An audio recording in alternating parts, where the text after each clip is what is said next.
नमस्कार फ्रेंड्स। अगर आपसे पूछा जाए आप कौन हैं तो शायद आप अपना नाम बताएंगे। फिर पूछा जाए कहाँ से हैं तो शहर बताएंगे। लेकिन अगर कोई पूछे आपकी जात क्या है तो एक पहचान तुरंत सामने आ जाती है। लेकिन जरा रुकिए, क्या सच में आपकी पहचान वही है जो आपको जन्म के साथ मिल गई? आपने अपनी जाति नहीं चुनी, आपने अपना परिवार नहीं चुना, आपने ये तय नहीं किया कि आपका जन्म किस घर में होगा। फिर जिस पहचान को आपने चुना ही नहीं, उसके आधार पर कोई खुद को बड़ा और कोई खुद को छोटा क्यों समझे? यही सवाल आचार्य प्रशांत की किताब जात, अजात की क्या जात हमारे सामने रखती है। यह किताब सिर्फ जाति व्यवस्था के बारे में बात नहीं करती, बल्कि उससे भी गहरा सवाल पूछती है, हम आखिर अपने आप को मानते क्या हैं? क्या हम सिर्फ अपना शरीर हैं? अगर जाति शरीर के जन्म से जुड़ी है तो क्या हमारी सबसे असली पहचान भी वही हो सकती है? किताब हमें यह देखने के लिए मजबूर करती है कि जाति सिर्फ समाज के बाहर नहीं है। कई बार जाति हमारे अपने मन में बैठी होती है।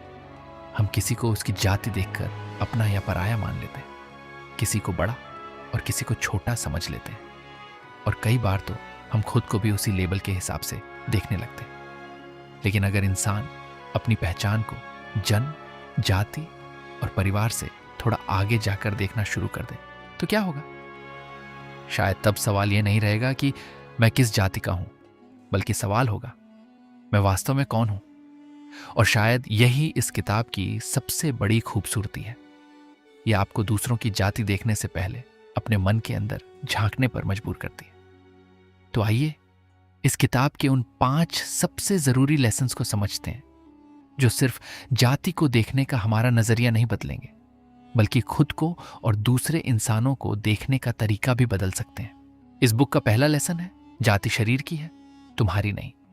आप अपने शरीर को मैं कहते हैं, लेकिन शरीर आपकी पूरी पहचान नहीं है। शरीर पैदा हुआ, बड़ा हुआ और एक दिन खत्म भी हो जाएगा। इसी शरीर के जन्म, परिवार और सामाजिक पहचान के आधार पर हमें जाति मिल जाती है। लेकिन सवाल यह है कि क्या जो चीज जन्म के साथ मिली है वही आपकी पूरी पहचान हो सकती है? आचार्य प्रशांत इसी जगह पर हमें थोड़ा रुक कर देखने को कहते हैं। मान लीजिए किसी बच्चे का जन्म किसी खास जाति के परिवार में हुआ। बच्चे ने तो अपनी जाति चुनी ही नहीं, उसे तो यह भी पता नहीं कि जाति क्या होती है। धीरे धीरे परिवार, समाज और आसपास के लोग उसे बताते हैं, तुम इस जाति के हो, ये लोग ऐसे होते हैं, उनसे इतना घुलना मिलना नहीं है। यहीं से एक बहुत इंटरेस्टिंग साइकोलॉजिकल प्रोसेस शुरू होता है। ऐसे साइकोलॉजी में सोशल आइडेंटिटी कहते हैं। इंसान अपने बारे में कई आइडेंटिटीज बना लेता है। मैं इस परिवार से हूं, इस शहर से हूं, इस ग्रुप से हूं, मेरी ऐसी बैकग्राउंड है आदि। ये आइडेंटिटीज अपने आप में गलत नहीं है। प्रॉब्लम तब शुरू होती है जब हम इनमें से किसी एक आइडेंटिटी को पकड़कर कहते हैं, बस यही मैं हूं। दिमाग को कैटेगरीज बनाना बहुत पसंद है। न्यूरोलॉजी में इसे ब्रॉडली कैटेगराइजेशन कहा जाता है। हमारा ब्रेन दुनिया को जल्दी समझने के लिए लोगों और चीजों को अलग अलग ग्रुप्स में रखता है। इससे डिसीजन लेना आसान होता है। लेकिन यही हैबिट प्रेजुडिस यानी पहले से बनी धारणा को भी जन्म दे सकती है। जैसे आपने किसी जाति के बारे में बचपन से सुन रखा है कि ये लोग ऐसे होते हैं। बाद में जब उसी जाति का कोई व्यक्ति आपके सामने आता है तो आपका दिमाग पहले से बनी इंफॉर्मेशन को एक्टिवेट कर सकता है। इसे स्टीरियोटाइपिंग और इम्प्लिसिट बायस के कॉन्टेक्स्ट में समझ सकते हैं। आपको कॉन्शियसली लग सकता है कि मैं किसी के साथ भेदभाव नहीं करता, लेकिन आपके पुराने एक्सपीरियंसेस और कंडीशनिंग आपके रिएक्शंस को इन्फ्लुएंस कर सकते हैं। अब यहां किताब की बात बहुत अंदर तक जाती है। अगर मैं अपनी जाति को अपनी असली पहचान मान रहा हूं तो मैं उस पहचान को बचाने में भी लग जाऊंगा। फिर कोई मेरी जाति की आलोचना करे तो मुझे ऐसा लग सकता है जैसे उसने मेरी आलोचना कर दी। कोई दूसरी जाति को बेहतर बताए तो मुझे अपने ऊपर हमला महसूस हो सकता है। यही ईगो आइडेंटिफिकेशन है। किसी बाहरी चीज को अपने मैं के साथ इतना जोड़ लेना कि उस चीज पर सवाल उठते ही आपको खुद पर सवाल उठता हुआ लगे। इसे अपनी लाइफ में बहुत सिंपल तरीके से देख सकते हैं। मान लीजिए आपको पता चलता है कि किसी व्यक्ति की जाति अलग है और आपके मन में तुरंत एक थॉट आता है, अच्छा ये उस जाति से है। बस उस मोमेंट को पकड़ लीजिए। तुरंत खुद को बुरा इंसान बोलने की जरूरत नहीं है। बस ऑब्जर्व कीजिए कि आपके दिमाग में क्या आया। कमेंट करके जरूर बताइए वीडियो कैसी लगी। इस बुक का दूसरा लेसन है, जाति बाहर से ज्यादा हमारे मन में है। इस बात को समझने के लिए आपको थोड़ा अपने मन को ऑब्जर्व करना पड़ेगा, क्योंकि जाति सिर्फ एक सोशल लेबल नहीं है। जब तक वह लेबल हमारे मन में इंपॉर्टेंस रखता है, तब तक वह हमें डिवाइड करता रहता है। मान लीजिए दो लोग पहली बार मिलते हैं, दोनों एक दूसरे को नहीं जानते, बातचीत अच्छी होती है, दोनों एक दूसरे की रिस्पेक्ट करते हैं, लेकिन जैसे ही उन्हें एक दूसरे की जाति पता चलती है, उनके मन में अचानक कुछ बदल जाता है। अच्छा ये उस जाति से है। ध्यान दीजिए, सामने वाला इंसान तो वही है, उसका चेहरा वही है, उसकी बातें वही हैं, उसका बिहेवियर वही है, बदला सिर्फ आपके मन में बना हुआ परसेप्शन है। यहीं से समझ आता है कि जाति की असली ताकत बाहर से ज्यादा हमारी सोच में है। साइकोलॉजी में इसे सोशल कंडीशनिंग से समझ सकते हैं। बचपन से हम परिवार, रिश्तेदारों, समाज, कहानियों और आसपास के माहौल से बहुत कुछ सीखते हैं। कोई हमें सीधे कहता है कि इस जाति के लोग ऐसे होते हैं, कोई इनडायरेक्टली बता देता है कि उनके घर में शादी नहीं करनी चाहिए, और कभी कभी हम सिर्फ लोगों को देखकर ही ये पैटर्न्स सीख लेते हैं। फिर हमारा ब्रेन उन बातों को बार बार रिपीट करके एक मेंटल शॉर्टकट बना लेता है। यानी आपको किसी व्यक्ति के बारे में जानने से पहले ही आपके दिमाग में उसके बारे में एक आइडिया बन जाता है। इसे स्टीरियोटाइपिंग कह सकते हैं। और मजेदार बात यह है कि कई बार हमें पता भी नहीं चलता कि हम ऐसा कर रहे हैं। उदाहरण के लिए, अगर किसी व्यक्ति की जाति सुनते ही आपके मन में उसके कैरेक्टर, इंटेलिजेंस, लाइफस्टाइल या फैमिली के बारे में कोई ओपिनियन बन जाए, तो आप खुद से पूछ सकते हैं, मैं यह उसके बारे में जानकर सोच रहा हूं या सिर्फ उसकी जाति सुनकर? यही सवाल आपकी कंडीशनिंग को पकड़ने का एक बहुत अच्छा तरीका है। न्यूरोसाइंस की भाषा में देखें तो हमारा ब्रेन हर चीज को बार बार प्रोसेस करके पैटर्न्स बनाने की कोशिश करता है। अगर किसी पर्टिकुलर ग्रुप के बारे में आपको बचपन से एक ही तरह की बातें सुनाई गई हैं, तो उस ग्रुप से जुड़ी इंफॉर्मेशन सामने आते ही पुराने एसोसिएशंस जल्दी एक्टिवेट हो सकते हैं। लेकिन अच्छी बात यह है कि हर थॉट को मानना जरूरी नहीं है। थॉट आया, बस ऑब्जर्व कीजिए। जैसे आपके मन में आया, ये इस जाति का है, शायद ऐसा ही होगा, तुरंत खुद को जज मत कीजिए। बस रुक कर पूछिए, मेरे पास इसका एविडेंस क्या है? फिर उस व्यक्ति को उसके एक्चुअल बिहेवियर से देखिए। वह आपके साथ कैसा व्यवहार करता है? वह कितना ईमानदार है? उसकी सोच कैसी है? वह दूसरों की रिस्पेक्ट करता है या नहीं? इस प्रोसेस को आप कॉग्निटिव रीअप्रेजल की तरह इस्तेमाल कर सकते हैं, यानी ऑटोमेटिक थॉट को पकड़कर उसे बिना ब्लाइंडली एक्सेप्ट किए दोबारा इवैल्यूएट करना। धीरे धीरे आपका ब्रेन एक नया पैटर्न सीख सकता है। इसे डेली लाइफ में बहुत आसानी से प्रैक्टिस किया जा सकता है। मान लीजिए आप किसी नए व्यक्ति से मिले और आपको उसकी जाति पता चल गई। पहले अगर आपका ध्यान तुरंत उसकी जाति पर चला जाता था, तो इस बार खुद से कहिए, मुझे इसकी जाति पता है, लेकिन इससे मुझे इसके बारे में कुछ पता नहीं चलता। फिर कॉन्वर्सेशन को उसके पर्सनैलिटी और बिहेवियर पर वापस ले आइए।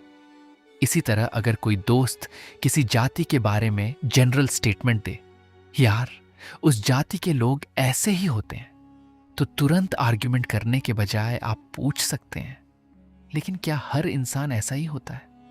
ये छोटा सवाल बहुत पावरफुल है, क्योंकि यह ब्रेन को जनरलाइजेशन से इंडिविजुअल रियलिटी की तरफ ले जाता है। और इसका एक दूसरा पहलू भी है। कभी कभी जाति की वजह से इंसान खुद को दूसरों से ऊपर समझने लगता है, लेकिन कभी कभी यही जाति किसी इंसान के अंदर इन्फीरियरिटी कॉम्प्लेक्स भी पैदा कर देती है। वह सोचने लगता है, मैं तो इस जाति से हूं, इसलिए शायद मैं इतना अच्छा नहीं हूं। यह भी उसी मेंटल आइडेंटिफिकेशन का हिस्सा है। यानी एक व्यक्ति कहता है मैं बड़ा हूं क्योंकि मेरी जाति बड़ी है, दूसरा कहता है मैं छोटा हूं क्योंकि मेरी जाति छोटी है। दोनों के मन में जाति बैठी हुई है। यही किताब की बात काफी गहरी हो जाती है। जब तक आप अपनी पहचान को जाति के साथ जोड़कर देखते रहेंगे, तब तक जाति आपके ऊपर असर डालती रहेगी। इसलिए समाधान सिर्फ यह नहीं है कि हम बाहर के जातिवाद को क्रिटिसाइज करें, हमें अपने अंदर भी देखना होगा। कभी कभी सबसे ऑनेस्ट एक्सरसाइज ये है कि रात को 5 मिनट बैठकर खुद से पूछें, आज मैंने कितने लोगों को उनकी जाति, कपड़े, पैसा, भाषा या बैकग्राउंड देखकर जज किया। इसका जवाब किसी को बताना नहीं है, बस खुद के सामने ऑनेस्ट रहना है, क्योंकि बदलाव वहीं से शुरू होता है जहां हम अपनी सोच को बिना बहाना बनाए देखना शुरू करते हैं। असली बात, जाति तब तक पावरफुल है जब तक हमारा मन उसे पावरफुल मानता है। बाहर समाज में जाति का लेबल हो सकता है, लेकिन उसके आधार पर किसी को बड़ा छोटा मानना, अपने आप को ऊंचा नीचा समझना और लोगों से दूरी बनाना, यह सब हमारे मन में होता है। और जब आप हर इंसान को पहले एक इंसान की तरह देखना शुरू करते हैं, उसके बाद उसकी जाति, धर्म, पैसा, परिवार और बाकी लेबल्स को देखते हैं, तब जाति की पकड़ धीरे धीरे कमजोर होने लगती है। यही इस पॉइंट का सबसे प्रैक्टिकल लेसन है। अपने मन में बने लेबल को देखिए, उस पर तुरंत भरोसा मत कीजिए। अगर आपको यह समरी अच्छी लग रही है तो वीडियो को लाइक, शेयर एंड सब्सक्राइब जरूर करें। इस बुक का तीसरा लेसन है, अजात को समझो, असली पहचान जन्म से नहीं है। जात का सीधा संबंध जन्म से है।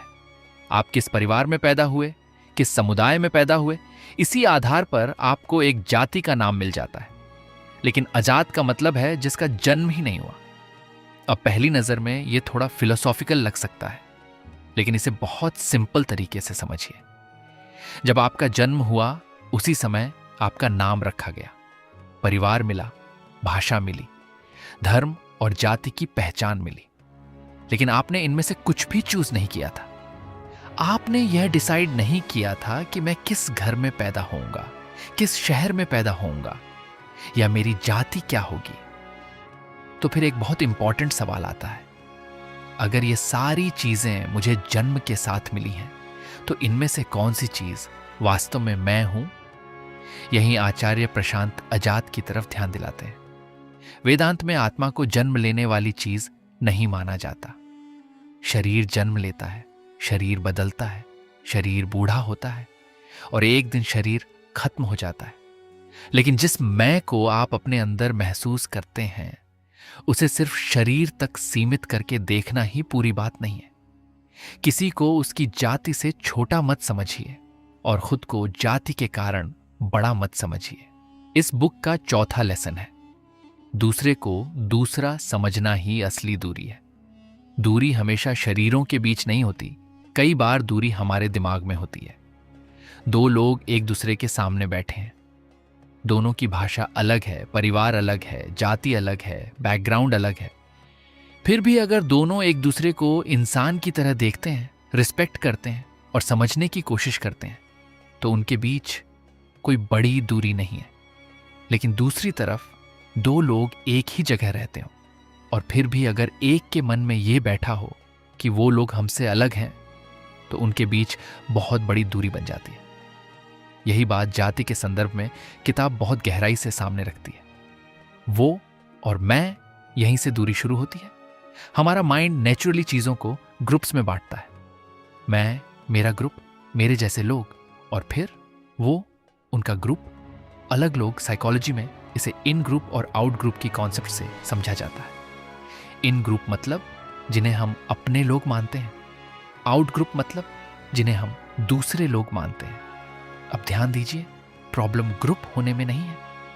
इंसान नेचुरली ग्रुप्स बनाता है, फैमिली, फ्रेंड्स, स्कूल, प्रोफेशन आदि। प्रॉब्लम तब शुरू होती है जब हमारा माइंड कहता है अपने लोग अच्छे हैं, दूसरे लोग अलग हैं, और फिर धीरे धीरे अलग से कम तक बात पहुंच सकती है। यहीं से प्रेजुडिस, डिस्क्रिमिनेशन और दूरी पैदा होती है। जाति में यही चीज और मजबूत हो जाती है। मान लीजिए किसी व्यक्ति को बचपन से सुनाया गया, हमारी जाति के लोग ऐसे होते हैं और उस जाति के लोग वैसे। बच्चा शायद इसे क्वेश्चन नहीं करता, वह बस सुनता रहता है। धीरे धीरे उसका ब्रेन एक मेंटल मैप बना लेता है। हम बराबर अपने, वो बराबर दूसरे। अब जब वो बड़ा होता है और उस दूसरे ग्रुप के किसी व्यक्ति से मिलता है तो वह उस व्यक्ति को पहले एक इंडिविजुअल की तरह नहीं देखता। अगर आपको यह समरी अच्छी लग रही है तो वीडियो को लाइक, शेयर एंड सब्सक्राइब जरूर करें। इस बुक का 5वां लेसन है, अपनी पहचान जाति से नहीं, अपनी काबिलियत से बनाओ। इस पॉइंट को समझने का सबसे आसान तरीका है, आपको दुनिया में पहचान किस चीज से बनानी है।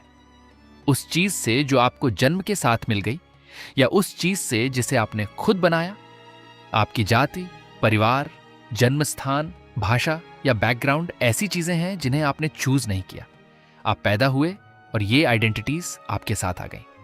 लेकिन आपकी काबिलियत, समझ, कैरेक्टर और काम ऐसी चीजें हैं जिन्हें आप धीरे धीरे खुद बनाते हैं। यही इस पॉइंट की सबसे पावरफुल बात है। अगर कोई व्यक्ति अपनी पूरी पहचान सिर्फ जाति से जोड़ लेता है तो उसके पास खुद को बेहतर बनाने की मोटिवेशन भी कम हो सकती है। वह सोच सकता है, मैं इस जाति से हूं इसलिए मैं दूसरों से बड़ा हूं, या दूसरी तरफ, मैं इस जाति से हूं इसलिए मैं कितना भी कर लूं लोग मुझे आगे नहीं बढ़ने देंगे। दोनों सोच में एक कॉमन प्रॉब्लम है। व्यक्ति ने अपनी आइडेंटिटी की पावर अपने हाथ से निकालकर जाति के लेबल को दे दी। साइकोलॉजी में इसे सेल्फ कॉन्सेप्ट से समझ सकते हैं। सेल्फ कॉन्सेप्ट का मतलब है आप अपने बारे में क्या मानते हैं। अगर आपके मन में यह आइडेंटिटी बहुत स्ट्रांग है कि मैं इस जाति का हूं इसलिए मैं ऐसा ही हूं, तो आपके डिसीजंस भी उसी आइडेंटिटी से प्रभावित हो सकते हैं। ऐसी ही ज्ञानवर्धक वीडियो के लिए चैनल को सब्सक्राइब करें और बेल आइकन दबाएं ताकि कोई भी वीडियो मिस न हो। धन्यवाद।